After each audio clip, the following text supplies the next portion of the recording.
Today's video serves two purposes. Number one, we're going to be making a scrappy bear. A scrappy bear is a little bear that's made out of scrap material, anything that you have left over from your old projects that's just laying around your craft room and you want to use up. And the other purpose for the video is that I'm going to be trying customers' ideas and suggestions on how to improve my chipper bear pattern. So, spoiler alert, some of the techniques I liked, some I did not like.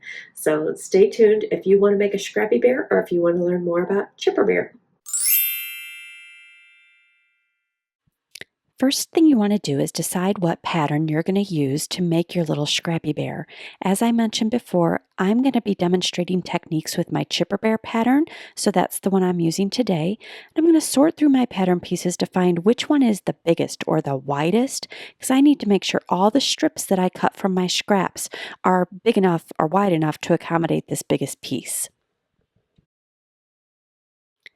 Because my scrap material is truly just scraps and some of them are really thin, I chose to make mine about 2 inches wide. So you can make yours as thick or as big or small as you want to, but I'm going to make mine all the same size, 2 inches. I'm positioning my strips so that they're horizontally across each pattern piece.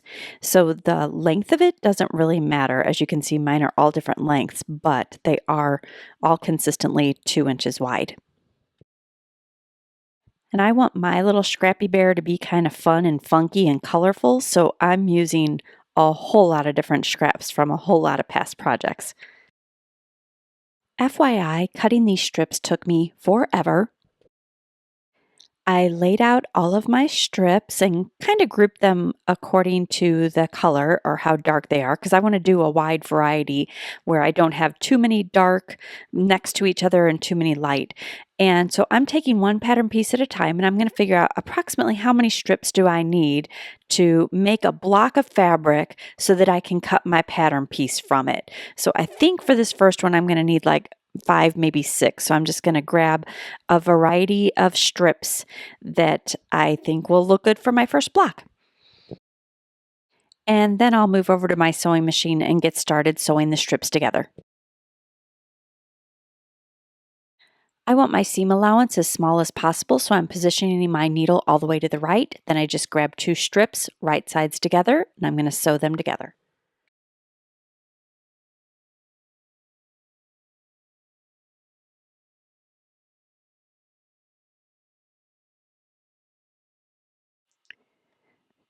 Then I grab my next strip of fabric, right sides together, sew them together.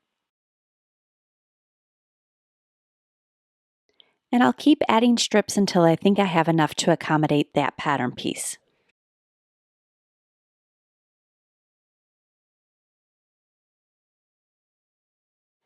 I give it a quick test, and it looks like I am going to need at least one more strip. So back to the sewing machine for one more.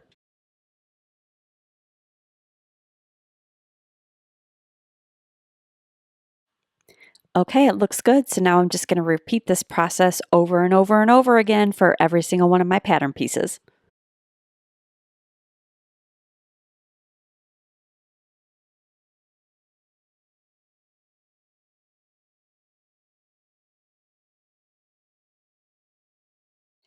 And as I go along, I'm being mindful to keep myself organized so that the pattern piece stays with the right set of blocks of fabric.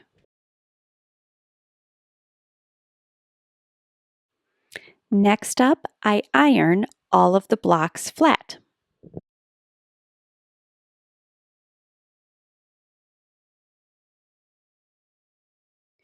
Because I'm using so many different fabrics that come in different weights and textures, I'm going to be using an iron-on interfacing. This is a Pellon 950F right here. And I'm going to place my pattern pieces onto my interfacing and cut those out. Then I will iron them onto my fabric blocks. Now I'd like to talk just a moment about the head, because this is one of the suggestions that I have had from some customers. They have said that on Chipper Bear, they feel like his face or snout is not pronounced enough. So I'm going to try today to make seam A, which is the snout. This is the side with the eyes and the nose. I'm going to try to make that more of a pronounced snout. So I'm just going to wing it here. I've got a pencil and I'm going to draw directly onto my interfacing before I cut out this pattern piece. Now I do need to make sure that this piece where the neck attaches and seam B, which is the side where it attaches to the back of the head, that needs to stay the same. But this seam A, I'm just winging it. Going to try to give it a more pronounced snout like people have asked for. Let's see how it goes.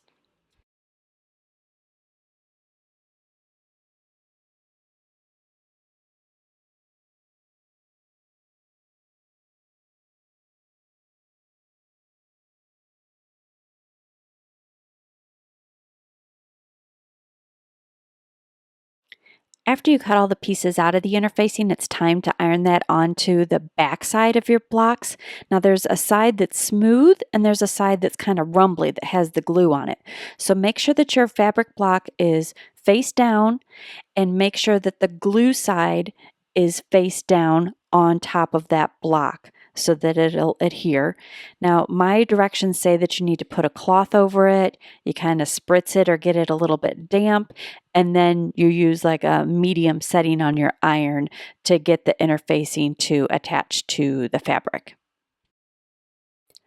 When you're placing your pattern pieces onto the fabric blocks, and especially if it's two pieces that are going to be lining up with each other, such as like these are two front pieces of the head of the bear, you want to try as best as possible to have your seams lined up.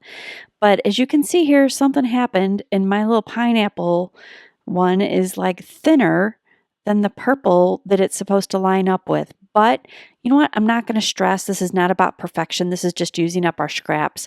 But try to get your seams lined up if you can. And now it's time to cut our patterns out of the fabric blocks, and you can just follow right along that interfacing. It makes it really quick and easy. And again, I'm trying to stay organized by keeping all my pieces together with their pattern template so I remember what is what. It's time to start sewing, and the main thing that I'm watching out for here is that I'm trying to keep my seams where my strips came together. I'm trying to keep those aligned as much as possible. Of course, I've got this little pineapple in here that's not going to line up, but again, this is not about perfection, just trying to use up scraps. It'll be cute in the end anyway. And I guess I should mention here, this is not a tutorial for how to make Chipper Bear, so I will not be going into a lot of detail about how to sew the bear, but if you want to see that video, the link is down below. Because you might be using a different bear pattern than me, I'm going to leave these clips in, but I'm just going to kind of zoom through them. So here I'm making the front of the body of the bear. And next, I'm going to get the head ready to attach to the body. So first I'm putting some little clips around the snout area so that opens up nicely when it's all said and done. Now I'm attaching the head to the body with some pins first, and then I'm going to sew it into place.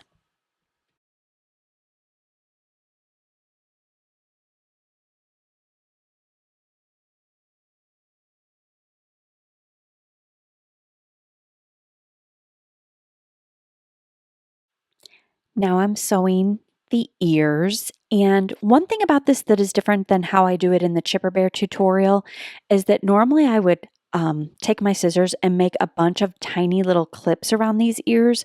But what I've started doing now is that I just trim all of this excess fabric away.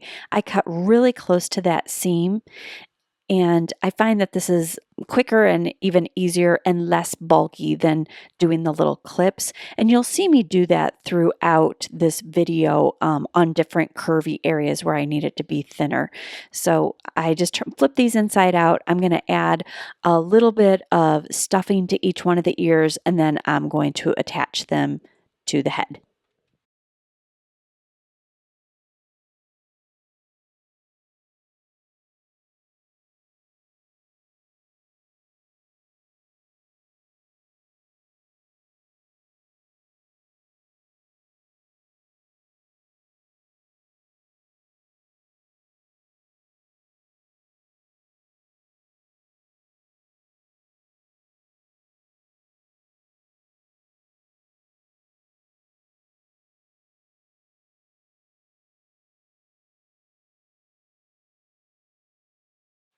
I'm ready to attach the safety eyes and nose. I love to use 15 millimeters for the eyes. I like them kind of big. And then this nose, I believe, is a 20 millimeter nose, but I've used all different sizes, much bigger ones and smaller ones. But the way that I have found is the easiest is I lay the face in half along that seam, and I'm going to take a little seam ripper. I'm going to put a teeny weeny little starter hole where I want the eyes to be. And by doing this, it ensures that my eyes will be spaced in the exact same distance on either side of the seam so that I don't have to try to eyeball it and get one higher or lower than the other one.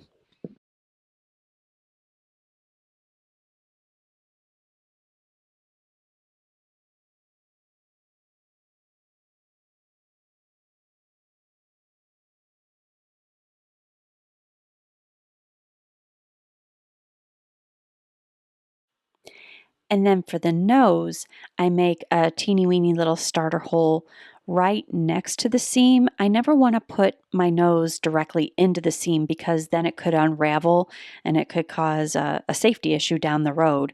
But if you put it right next to the seam, squarely inside the fabric, then it's close enough that you can kind of wiggle it around and make it look like it's centered directly on the face.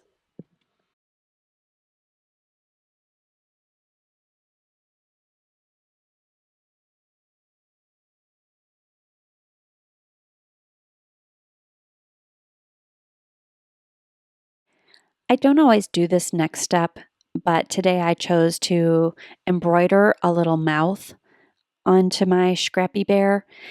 And there are good tutorials on YouTube that show you how to embroider this. I just kind of wing it every single time, so my mouths always look a little bit different. But I'm just taking a full 6 strands of embroidery thread and I'm just putting a little smile on my bear.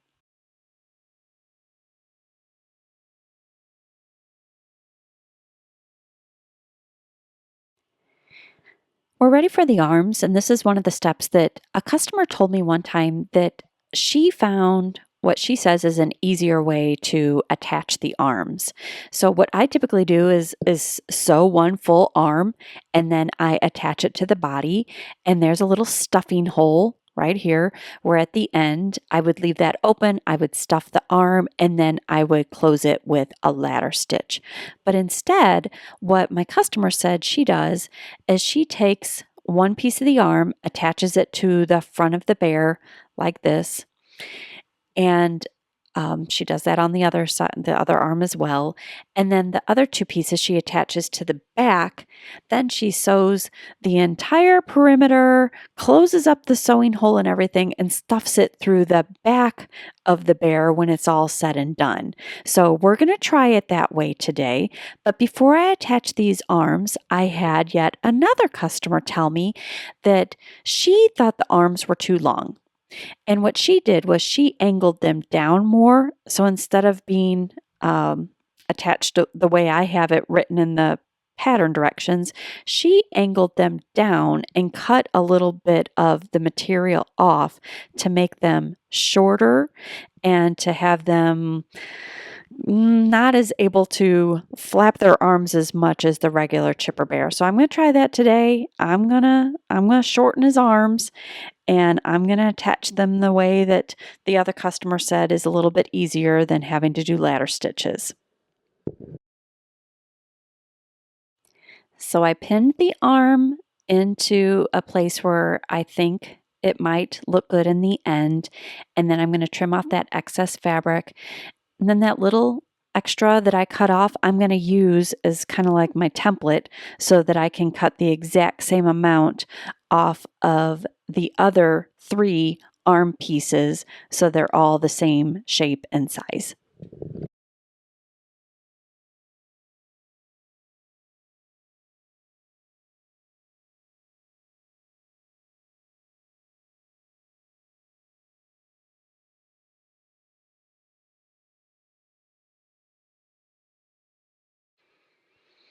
And once I'm done with this step, I'm just going to pin them into place and then I will sew them onto the front of the bear.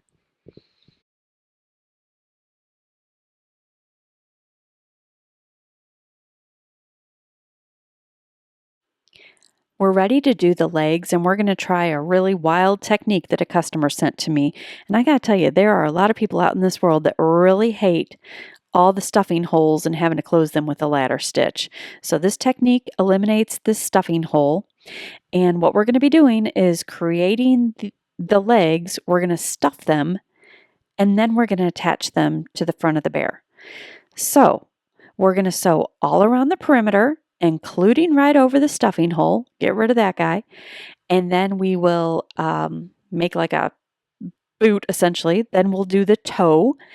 And then we're going to stuff these legs and sew them onto the body.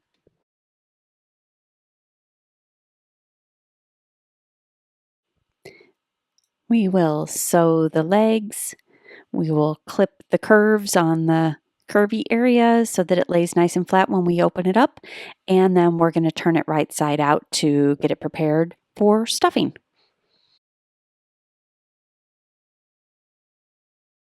I like to add a lot of stuffing to the toe and foot part of the leg so that that part holds its shape really well. But then I put less stuffing up the leg, and then right where it attaches to the body, I'm sure to leave no stuffing there, a good thumb's width distance from the top. There are two things that I pay attention to when I'm attaching the legs onto the front of the bear. First is that the toes are pointing the right direction. So make sure that seam goes down the front of the leg and matches up with the seam that goes down the back of the leg. Then I like to flip the leg upside down so that the toes are up by the snout of the bear. If they're not pointed up by the snout, then they might end up backwards. So be mindful of that. The other thing that I'm going to pay attention to is the amount of space between the center seam that goes down the middle of the bear's body, and I want to have the same amount of distance on each side of that when I attach the legs. So on this one, I've got like maybe 1/2 inch on each side.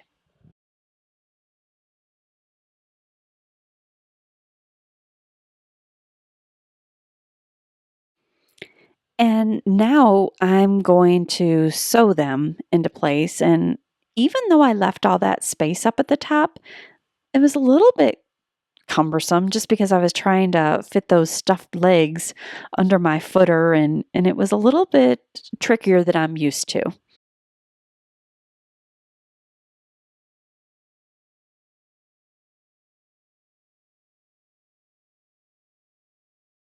Next step is an easy one. It's the back of the head. I'm just going to sew one straight seam right along here, seam B. The back of the body is going to start out as per usual with seam A, which is this little dart. So we just fold that so that the right sides are together, and we'll zip that onto the sewing machine so that's straight across. Next is a fun little addition. Many people have asked if they can add a little tail to Chipper Bear, and of course the answer is yes.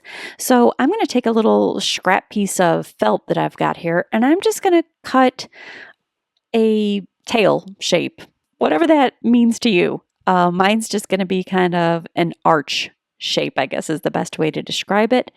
And I just need 2 pieces of the same size.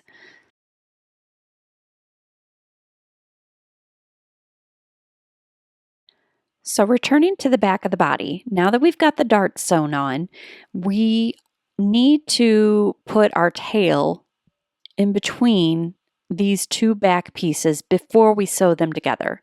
So I have my little tail scraps here. I'm just going to sew around the curved part of the tail, and I am not going to sew that straight edge because that I'm going to add some stuffing before I attach it to the bear. So I sewed it, and then I turned it right side out. Now I'm taking just a little pinch of stuffing right into the, right into the tip of the tail.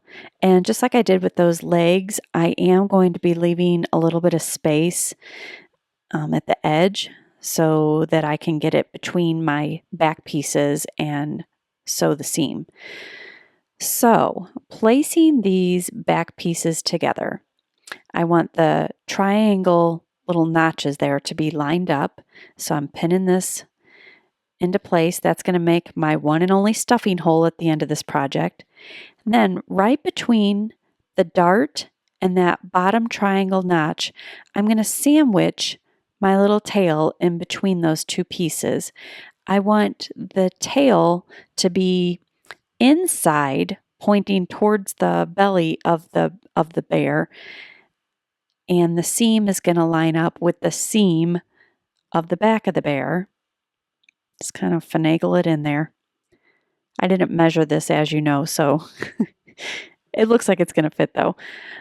I'm going to pin that. I need to make sure that the rest of my edges all line up, so the dart lines up, and then this bottom part that becomes the bum of the bear, that's lined up too. Then I'm going to sew straight across there, just double checking that my little tail is sandwiched in between. I sew right up at the top. Then I skip the hole where the stuffing's going to go. Actually, I'm going to stick a pin in there because I don't want to get carried away and forget and sew that closed. So I'll put that there. Okay, and then I'm going to sew along the bottom.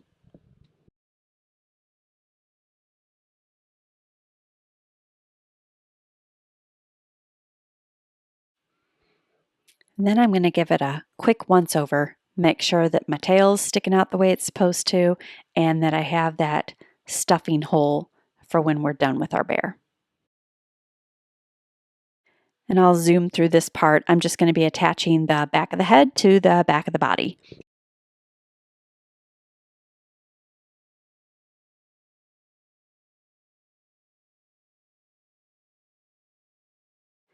And because we're attaching our arms in this new way, now it's time to cut off the excess pieces to the back of the arms. So I'm using that little scrap from earlier as my template, and now I'm attaching the backs of the arms to the back of the body. And at this point, we are ready for what becomes the absolute hardest step ever, which is we need to attach the front of the body to the back of the body. And boy, oh boy, was this a real humdinger trying to fit those stuffed legs inside the belly of the bear so that we could sew the perimeter of this thing. I'm just going to tell you right now, I would not recommend this, but anyway, I'm doing what I normally do. I'm lining up my seams at the top of the bear and at the neck, on the sides of the neck, to make sure those are aligned. And then I'm going to be sewing all around the arms, all around the body of the bear. And I just did everything I could to make those legs fit. Even at one point, I kind of shoved them through the stuffing hole to see if I could make it work. It was a tight fit, y'all.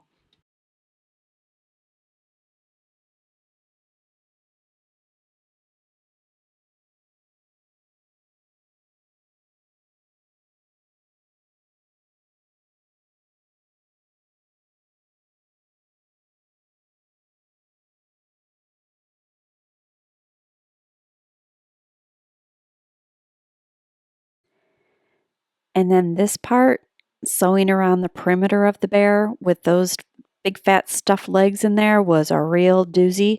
It took me about 12 minutes in real time. Then came the process of trying to birth this bear through the stuffing hole. Those legs were so fat they almost wouldn't fit through the stuffing hole, but I was just gentle and I just pulled it through and turned it right side out, and made sure that there weren't any holes or that I didn't run off the tracks. And inevitably, I did run off the tracks a couple of times. I had to keep sticking it back under the sewing machine and sewing up all the holes that I created along the way. It was a doozy.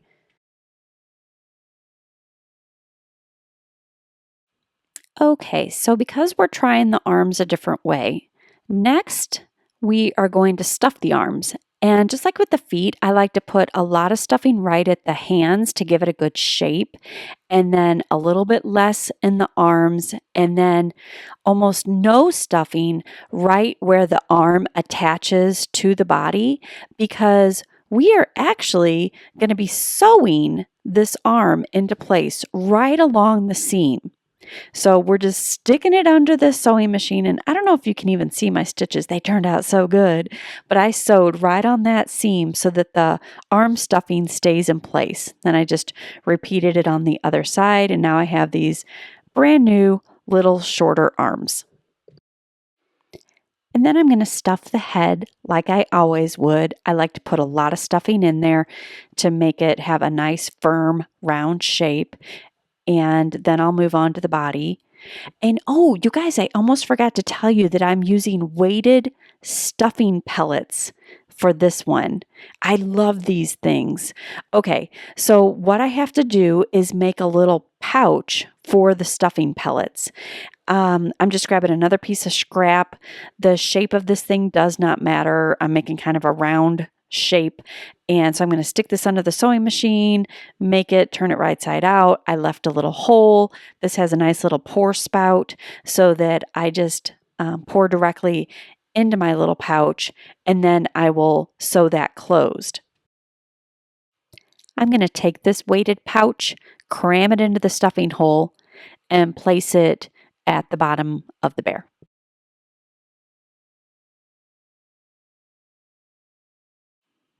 And after my little weighted pouch is in place, I'm just going to stuff the rest of the belly of the bear with regular stuffing. Our final step is that we only have one single stuffing hole to close with a ladder stitch.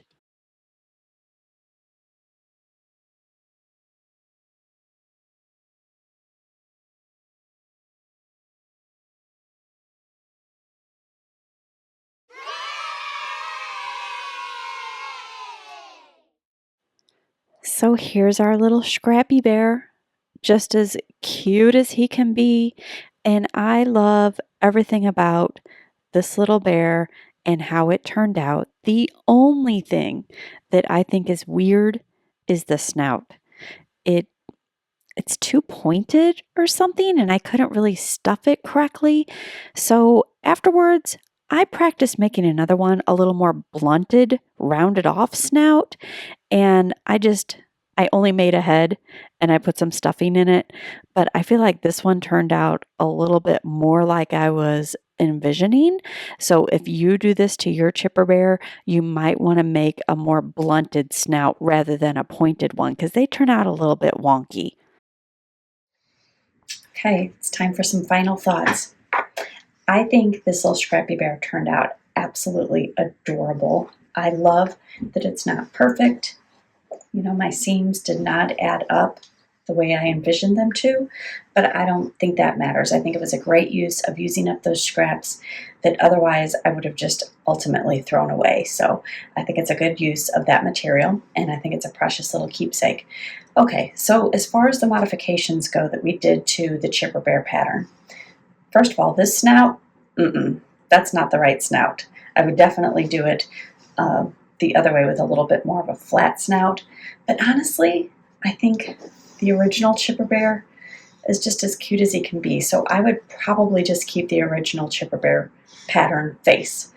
The arms, we did two things to the arms. One thing is we cut them down a little bit so they're a little shorter and they're angled down a little bit more. But I don't think it makes a big enough difference. Like, here's this little Chipper Bear. Yes, his arms are long, but you know, you could cut it down if you want shorter arms, but I don't think it makes a big enough difference for it to matter. As far as the way we attach them, you know, with the original way, you have to make the arms first. You have to leave a stuffing hole, attach it to the bear, and then stuff it and do the ladder stitch to close it. This way, I do think was easier by attaching it to the front and to the back, then sewing the whole thing together, and then stuffing the arms and doing this little seam right here. I felt like that was really easy, so I might do that in the future. The legs, however, I will not do that again. By stuffing them first and then attaching them to the bear and then trying to sew the entire perimeter, that was too much of a pain for me. I would rather just attach them, stuff them, and do the ladder stitch up the back of the leg. It wasn't a good enough of a payoff in my opinion. Adding this little tail, I think, is super cute and very easy. So that's a definite win. I would do that again. And then adding the weighted stuffing in the bottom of the bear is the way to go. It adds such a good weight to the bear, and it makes it so that it sits up so nicely on its own. I would highly recommend using the weighted stuffing beads, and I will be doing that moving forward. So I think that's it. I mean, I still think that the original Chipper Bear is just as cute as can be, and I think the pattern, the way it's written, is actually the absolute easiest way to make it. And I've tried a lot of things over the years, so I still stand by this. I still think he's the cutest and the easiest, and I hope you decide to make a little Scrappy Bear. I think they're fun, and it's a good use of your excess material. So thanks so much for being here with me today. I had a lot of fun. I hope you did too. I'll see you next time.